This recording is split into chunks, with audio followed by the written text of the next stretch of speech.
Hai Tribunas, kembali mengingatkan kepada kita semua agar supaya kita senantiasa selalu menerapkan protokol kesehatan COVID-19 seperti selalu memakai masker, mencuci tangan, menjaga jarak, hindari kerumunan, dan kurangi mobilitas, karena itu sangat menopang untuk penurunan angka penambahan kasus COVID-19.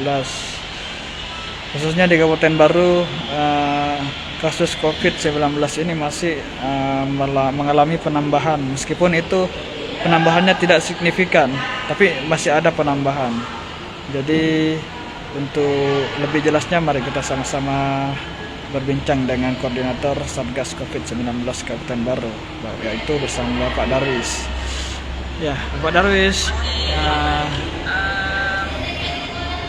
mengenai kasus yang ada di Kabupaten Baru ini belakangan ini masih ada penambahan ya. Iya, betul. Jadi hingga saat ini berapa kasus penambahannya dari yang sebelumnya? Itu beberapa minggu yang lalu kita sudah di Baru ini sudah 0 kasus ya. Ya. Ya. Ya, terima kasih. Perkembangan kasus kita di Kabupaten Baru khususnya terkonfirmasi positif pada hari ini ada 2 orang yang positif. Jadi 2 orang ini adalah mereka yang terscreening melalui pemeriksaan PCR. Pelaku perjalanan, satu pelaku perjalanan, yang satu adalah yang bergejala yang bekerja di luar Kabupaten Baru. Ya. Nah, karena ini terscreening, mereka bergejala, maka yang satunya dirawat di rumah sakit Fatima di Parepare, yang satu lagi yang terakhir yang baru-baru ini ada Isman di rumah. Jadi semua ini sudah dilakukan tracing kontak erat. Sudah dilakukan. Yang terakhir ini ada 4 kontak erat yang sudah kita tracing dan sudah akan dilakukan pemeriksaan PCR. Nah, harapannya mudah-mudahan ini negatif dari terkonfirmasi yang positif. Jadi ini ditemukan karena pelaku perjalanan, ya, maka screening melalui salah satu tempat pemeriksaan screening PCR, pertama antigen naik menjadi PCR. Nah, maka itu dilakukan pemeriksaan terkait dengan sampel yang ada. Mengenai tracking sejauh ini, apakah masih semasif dulu waktu masih gencar-gencarnya vaksin? Kan sekarang ini seperti yang kita ketahui bersama, kasus COVID sudah agak melandai ya. Jadi bagaimana mengenai trackingnya itu? Apakah tetap intens untuk men-tracking hal-hal yang kemungkinan terindikasi untuk terkonfirmasi? Jadi bagaimana penjelasannya itu ya? Tracing itu sebelum dilakukan tracing ada namanya testing. Iya.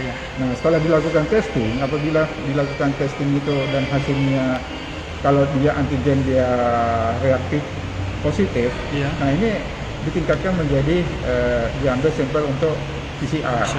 Nah, ketika nanti hasil PCR-nya positif, nah ini akan dilakukan pemeriksaan atau penelusuran atau katakanlah tracing, ya, bagi kontak erat si yang terkonfirmasi. Jadi sekarang ini memang beda. Beberapa bulan lalu kita agak kewalahan karena memang banyak kasus. Ini baru hanya 2 kasus yang ini sementara dilakukan dan menunggu hasil tesnya di lab Makassar. Karena Kabupaten Baru belum punya lab sendiri, maka sampel yang dilakukan diambil sampel yang dilakukan di Baru itu dikirim ke Makassar. Ya. Jadi kalau terkait pemohonan pengambilan antigen yang ada di Satgas ini, bagaimana prosedurnya saat ini? Ya sama.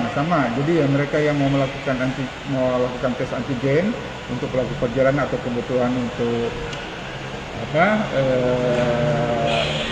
kontak erat atau bergejala misalnya, kita bisa di Satgas. Nah, itu gratis. Nah, karena dia gratis ini ada beberapa syarat yang memang kita perlu terapkan. Pertama, adalah ada surat pengantar dari desa kelurahan.